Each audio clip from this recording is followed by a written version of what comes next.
So good afternoon, everyone, and so I will give a discourse, give a talk for maybe 3/4 of an hour, and then you can stretch your legs for a few minutes, and then we have a discussion, question and answer session until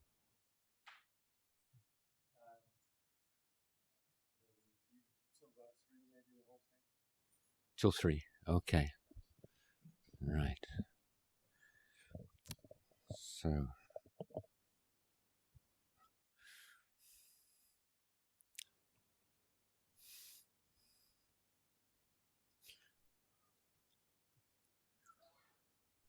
I shall give a talk about a subject which you may be somewhat familiar with, and that is the Five Hindrances. What is wisdom? Wisdom is the vision of things as they are, seeing things in their true light, and the condition for wisdom is samadhi. And samadhi is the clear stability, bright, sharp, stable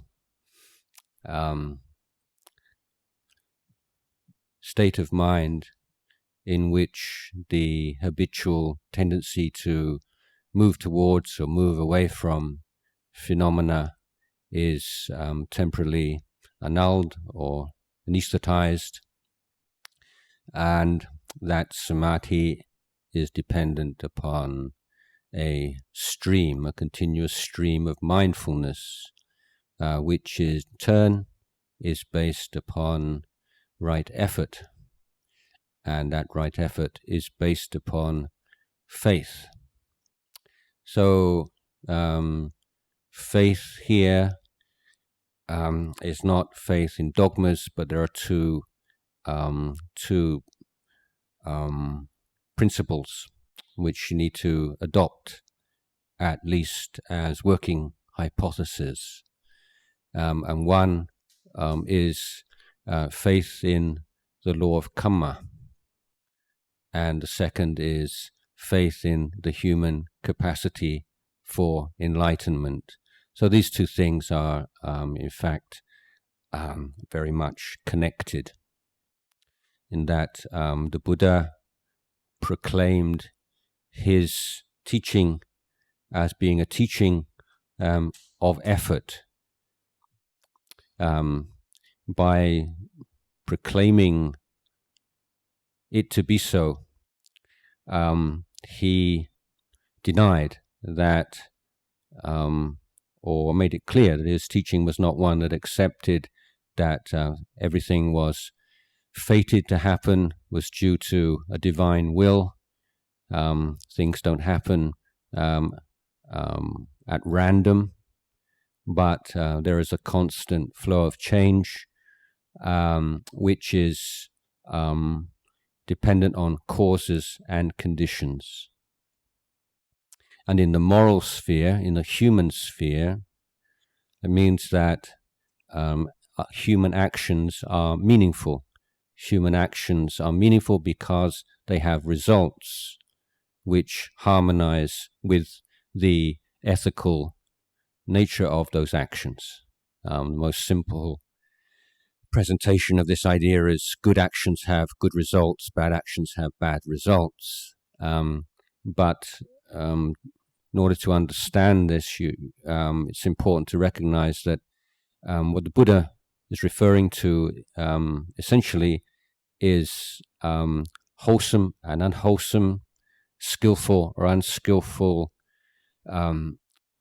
states of mind, which is to say, every time you act with a skillful state of mind, you immediately increase the power of skillfulness in your mind. Skillfulness increases through thinking, saying, doing things skillfully.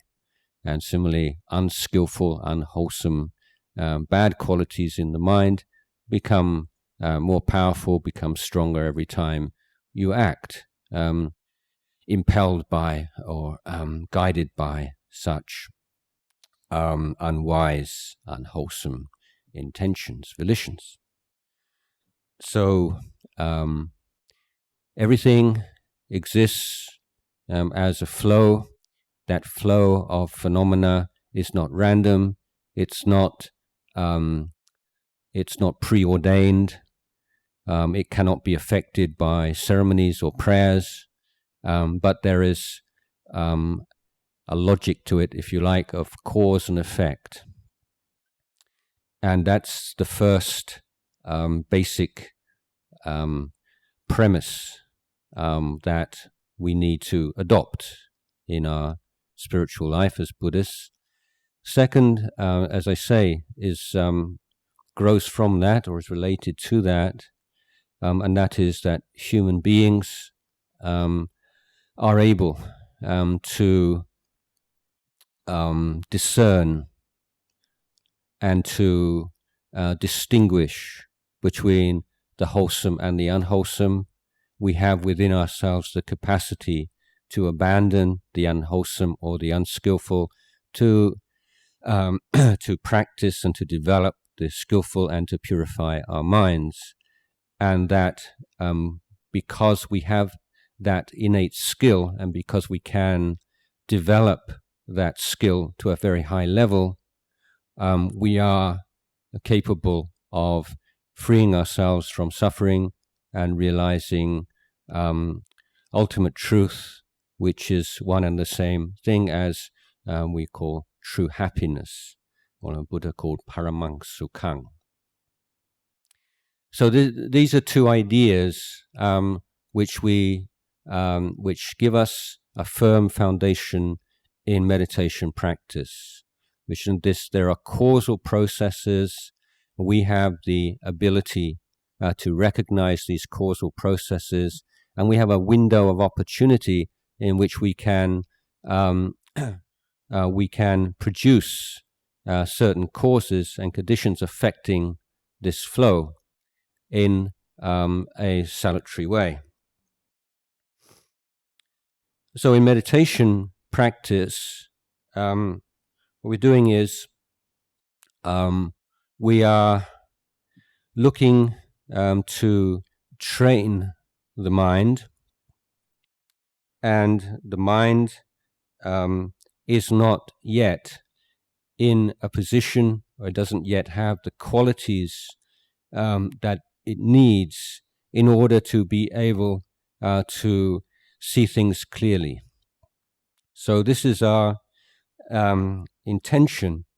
We are practicing in order to create the conditions for a clear understanding of the way things are.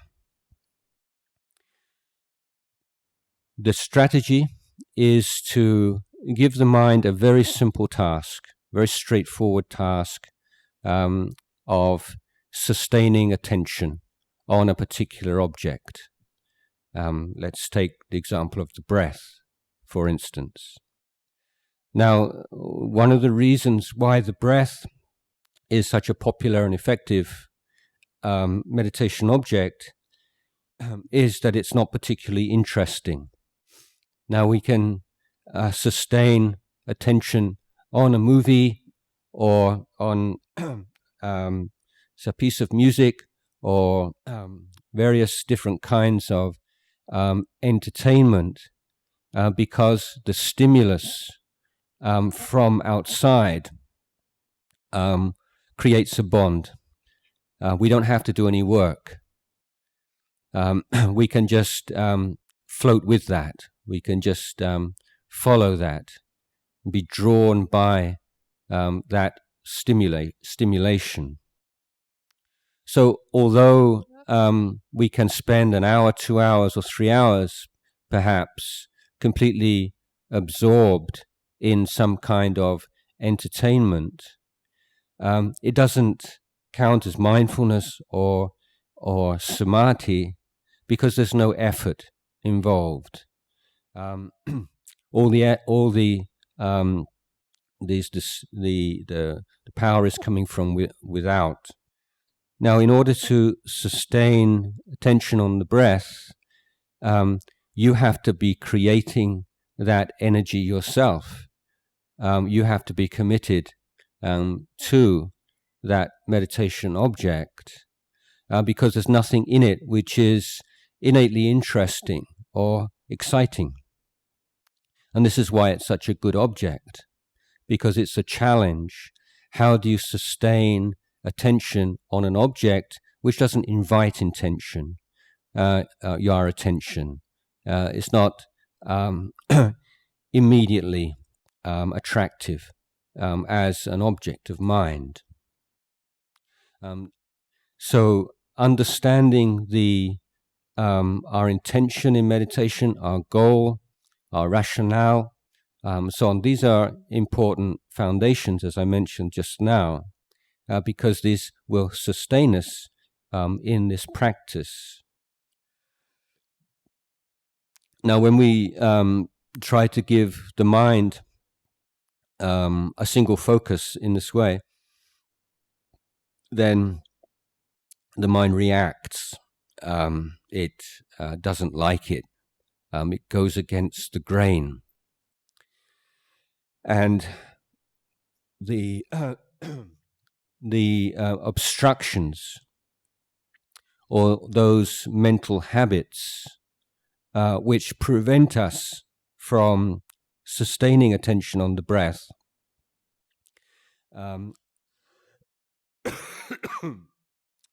are gathered into 5 different hindrances or nivaranas in the Buddha's discourses. Now, when these hindrances arise, many people can become discouraged or feel that they don't know how to meditate, they can't meditate, or they doubt whether they're doing it wrong or whether they're not cut out for meditation, and so on and so forth. But it's really important to understand that in the first stages of meditation, particularly, this is in fact the intermediate. The preliminary goal is to expose these habits of mind, because we can only transcend something when we understand it, when we've seen it clearly. So by going against the stream of habit, we illuminate that habit, and then we learn how to deal with it. Now, these habits or these hindrances or obstructions do not, of course, arise as a consequence of meditation, or it's not that they only arise during meditation. They're there during our daily life. But because there's so much going on in our life, generally, they're much more difficult to identify, except when they appear in very extreme forms. Excuse me.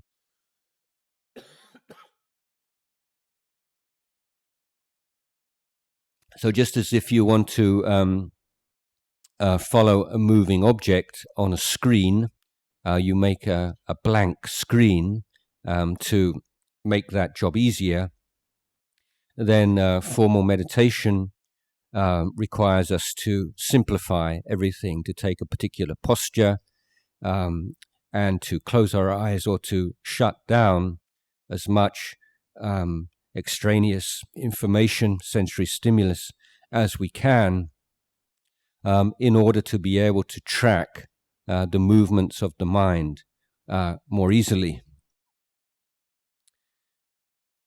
So the arising of hindrances is the work to be done, and there's so much to learn. So meditation is not struggling with hindrances so that we can experience something called peace or whatever, but the whole practice is awakening to the mind, awakening to reality.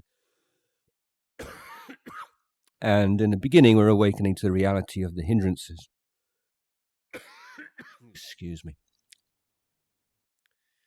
So these 5 hindrances, we can go through them one by one.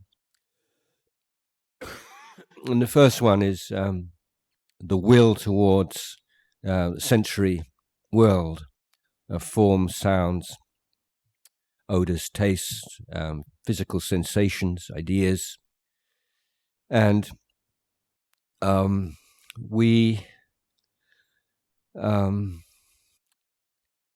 think that a phrase that comes to mind with sensual desire or desire towards objects of sense is basically better the devil you know than the devil you don't, or most basically, something is always better than nothing. So if you have if your mind wanders off into some particular theme, it's not just running around wildly, but it settles into something.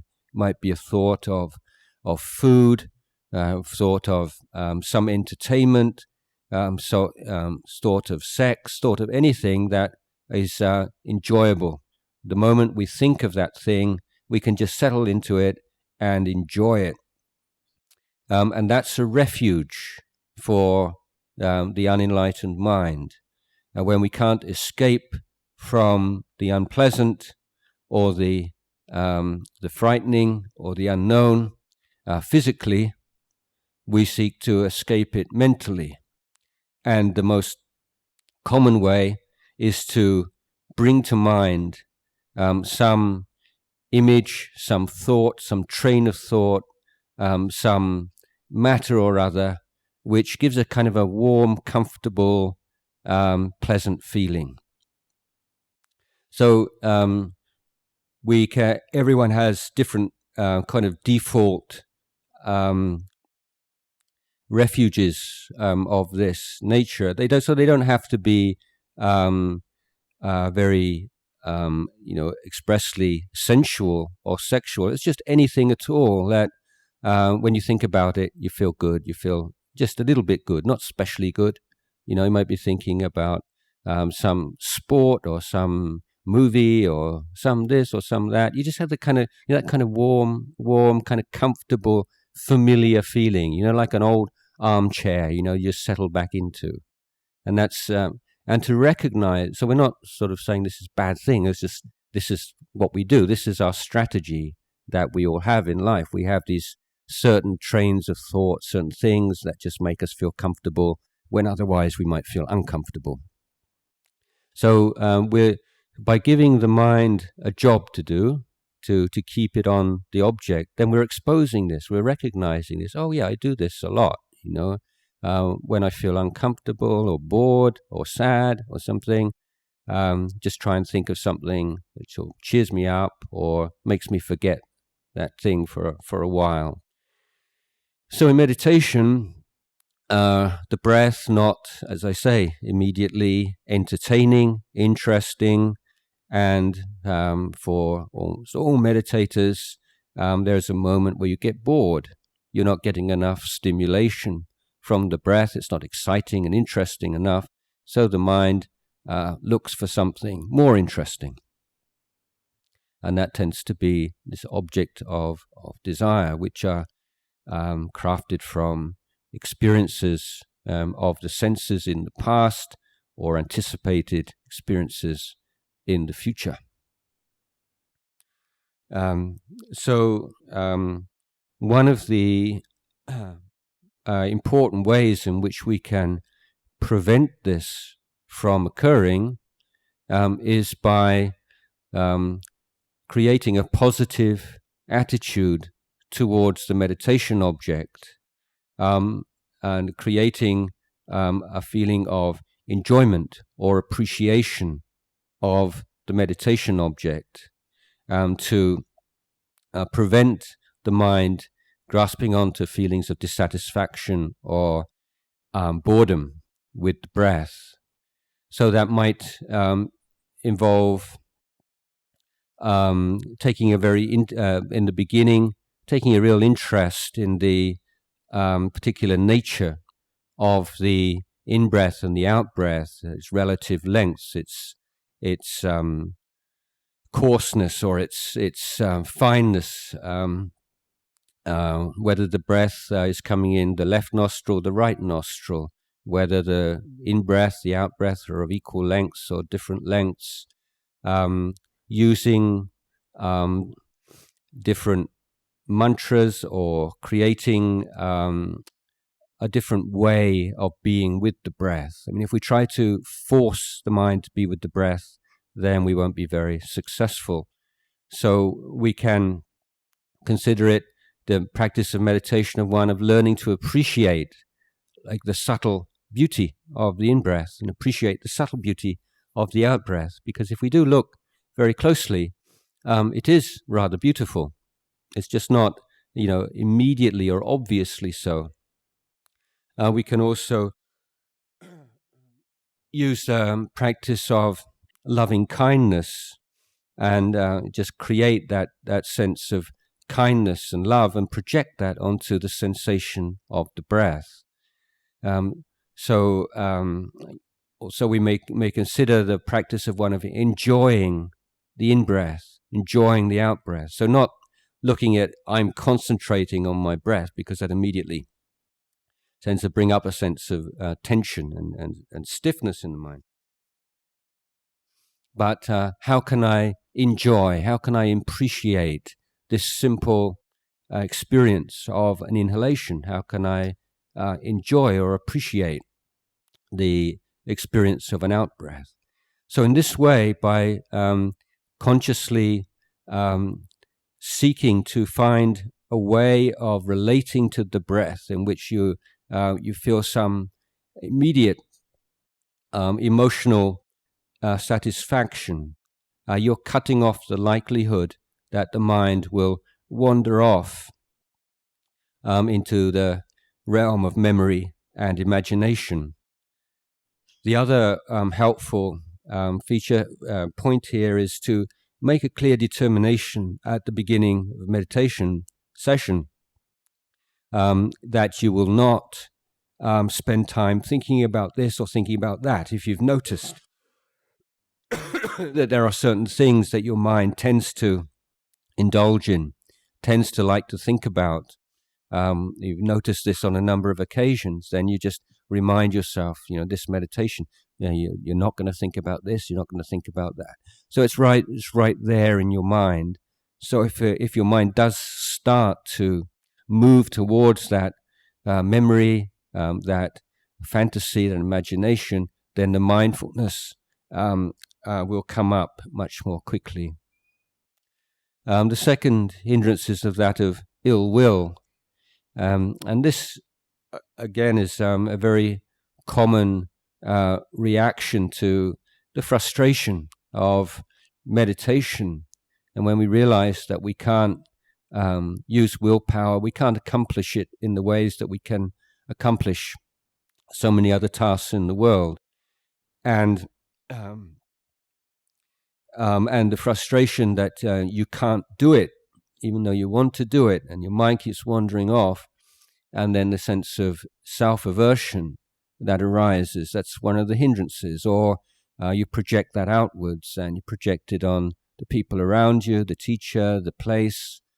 And this is a very useful opportunity to see the impersonal nature of ill will, and how ill will, aversion and rejection and reaction arises and then seeks for an object. The assumption is that there's something there deserving of ill will, and the mind latches onto it. But often we can see the ill will arising first.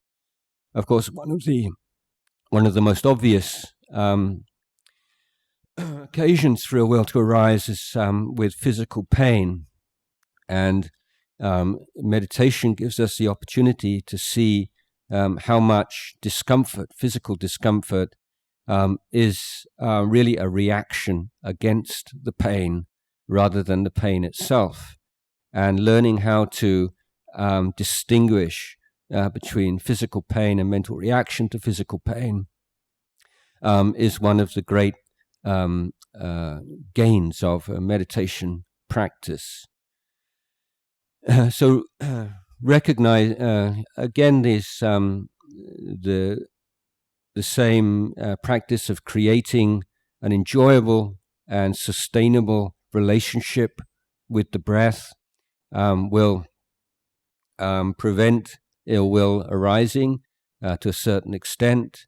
Being realistic and recognizing that this is a very difficult task and one which takes a long time and doesn't respond to our agendas and timetables, and just being forgiving of yourself for not being able to do this in the way that you'd like to do it. And with these first two hindrances, generally just coming back to the breath very patiently, recognizing a hindrance as a hindrance, and coming back very patiently and gently, firmly, beginning again and again, is the most basic and effective practice. But if one of these two hindrances arises continually and in one particular form again and again over a long period of time, then it's necessary to put down the breath and apply a particular antidote. In the case of the first hindrance, developing a meditation on the unattractive side of sensory experience. In the case of a strong sexual fantasy, for instance, we notice that sexual thoughts tend to be based upon a very selective view and memory and perception of the physical body. So we introduce into the mind the elements of the physical body which are not attractive to balance the mind out. And so if that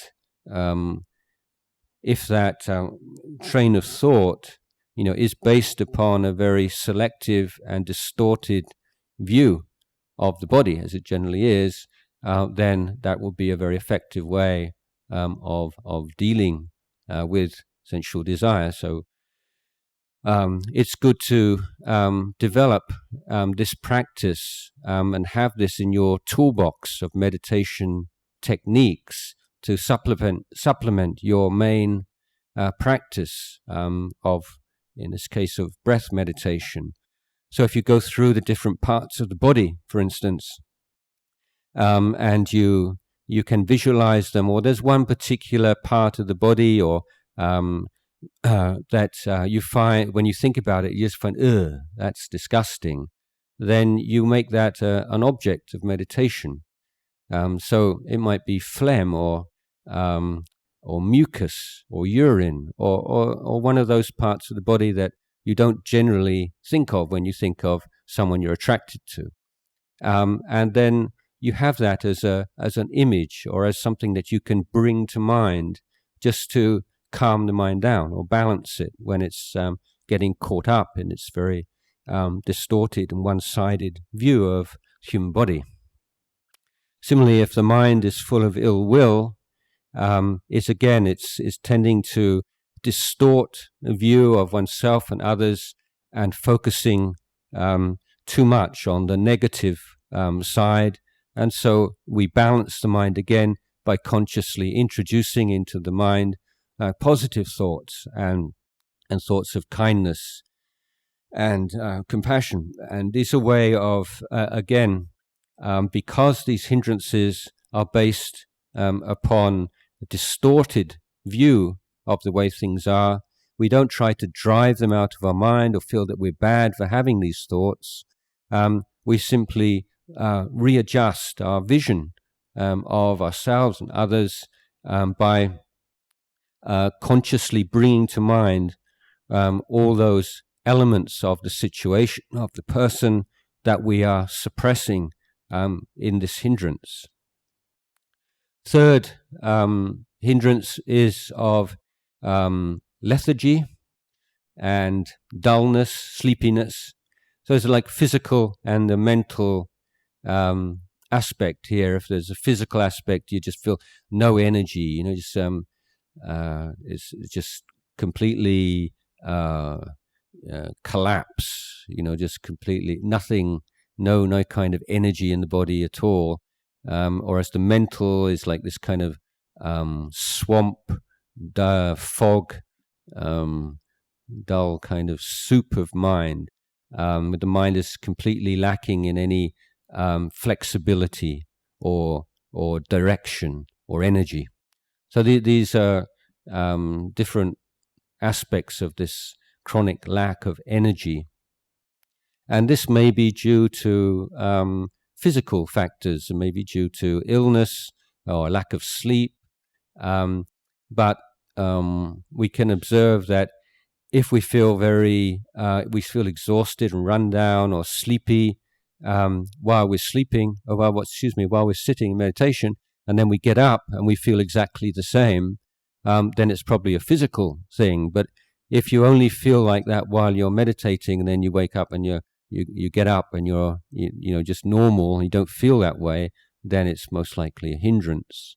The hindrance has many different causes. A few very briefly. Again, if we are, and I think it's very common these days to be overly stimulated.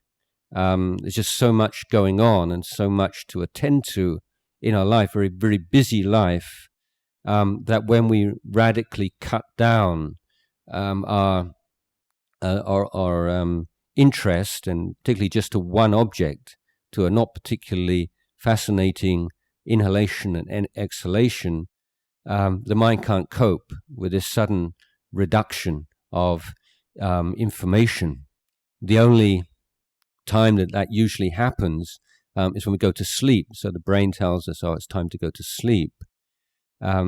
So in some cases, if you're struggling with this hindrance a lot, and this applies to the next hindrance also, then we need to look at our daily life and whether we need to simplify and reduce the amount of information and stimulation in our daily life, so that we're not addicted to that level of things going on, that we can't deal with a sudden reduction from it. But there's also a case where we have this idea of peace, that meditation will take us into this beautiful, peaceful, relaxed, calm state of mind, and make that the goal of meditation. And so after initially struggling with a lot of mental agitation, as that mental if you persevere, that mental agitation becomes much diminished, and a certain sense of ease and calm arises in the mind. Now, if you started your meditation with the idea that ease and calm is the goal, or that's what meditation is for, as meditation is about, then you will tend to grasp on to that reduction of mental agitation and lose your mindfulness and become dull and sleepy. So it's come from a wrong understanding and a wrong view of meditation. The word Buddha means the awakened one. And so the essential feature of all Buddhist meditation techniques at every stage is the sense of wakefulness. So you're wakeful with regard to your breath, wakeful with regard to hindrances. And as the hindrances begin to diminish, you are wakeful, you are aware. It's not a matter of just sort of settling back into that kind of peaceful, pleasant state of relaxation. So we're looking for a middle way between effort and relaxation, and constantly having to readjust or recalibrate the intensity of our effort as the mind develops in meditation. So the other thing that can often happen is that if there is something very uncomfortable or something in our minds that we don't want to look at, we don't want to face, then as the meditation starts to get close to that particular thing, that particular state of mind, then the mind just shuts down or shuts off as a way of preventing us having to be aware of that. So there are many different layers and levels of this particular hindrance, and in its more refined level, then many people would probably call that samadhi or meditation, but the defining factor that distinguishes that kind of stillness from samadhi is there's a stiffness in the mind. If the quality of the trained mind is very firm and strong, but it's also incredibly flexible. And one of the qualities of the trained mind samadhi is that it's ready for work, meaning it's ready for the work of wisdom. So if the mind is still but it's stiff, then that's and it's not the right path. It's still one of the hindrances present there. One of the similes for the mind, which is well developed, is of copper wire, which can be bent in any direction that we see fit. So the mind becomes like copper wire. If a mind is just like butter and just out of the fridge, which you can't put on your bread very well, then it's still a hindrance. Fourth one is agitation and remorse. So mental agitation, monkey mind, running here, running there, running all over the place. I think you all know about that one. And so here's how you deal with this one. If you find the mind just going crazy, and just catch it. In the mind you have words and images, okay, or only images or only words. But if you can catch a word or a sentence, or even an image, and then repeat it, consciously repeat it. So let's say let me say after we get out of here, go and eat some noodles, and then you catch your mind, and then you don't say stop thinking about noodles, go back and be with your breath, and you just catch your mind saying eat some noodles, and then you repeat it. You make it like a mantra: eat some noodles, eat some noodles, eat some noodles, eat some noodles, eat some noodles. And in a very short time you get bored with that, and you just let it go. So you're not sort of letting it go because you've got to be a good boy or a good girl and you really should be meditating, but you let it go because you don't want it in your mind anymore. And another way is to imagine these words as written in water. So without you doing anything, your mind automatically sees those words dissolving in water. So you want a way of dealing with mental agitation in which it doesn't feel as like you're doing something, because that tends to make it worse. So these are skillful means of dealing with mental agitation. The second leg, or the second part of this hindrance, is remorse, and that means going over and over again things you did that you shouldn't have done, and things you shouldn't have done that you did, and feeling guilty. So guilt is a hindrance to peace of mind and wisdom, intelligence, and it doesn't mean that you're responsible and you're a good person because you keep telling yourself off or punishing yourself for something that you did in the past.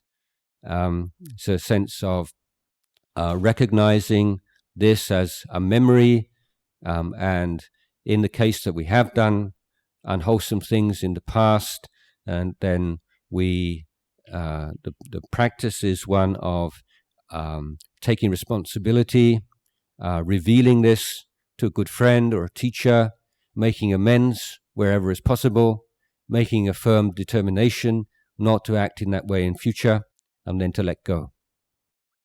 And so when thoughts of bad things, with stupid things we've done in the past, pop up in meditation, don't feel that you shouldn't let go of these, that it's irresponsible, or that you're getting away free. That is a deluded way of thinking, and will keep your mind caught up with the hindrances forever. So just let it go. Then the fifth hindrance is doubt. And doubt about the Buddha, the Dhamma, the Sangha, the teacher, the teaching, so many different things we can doubt about. Many reasons for doubt. One is that spiritual supermarket, so many different things to choose from, and we want some kind of guarantee that the amount of time and effort we're putting into this particular teaching, this particular way, will bear some fruit. So we want some guarantee beforehand that we're doing the right thing, that this is correct. But there's no such guarantee. You can't ever have that. So if you're always looking for that and doubting whether you've got that or not, and whether, then your mind will be caught up in the hindrance. If you want answers to things with the rational thinking mind, which can only be answered through experience, then you'll still be caught in doubt. There's only so much that you can understand through thought and logic. So here is a matter of looking around, studying, listening, comparing, being very circumspect, and then making a choice as to a particular path of practice, and making a commitment for a certain length of time, 3 months, 6 months, or a year. And then at the end of that time, reviewing and seeing whether it is really the path that you need to follow. This is not something that you can be reviewing at the end of every meditation or within a meditation period.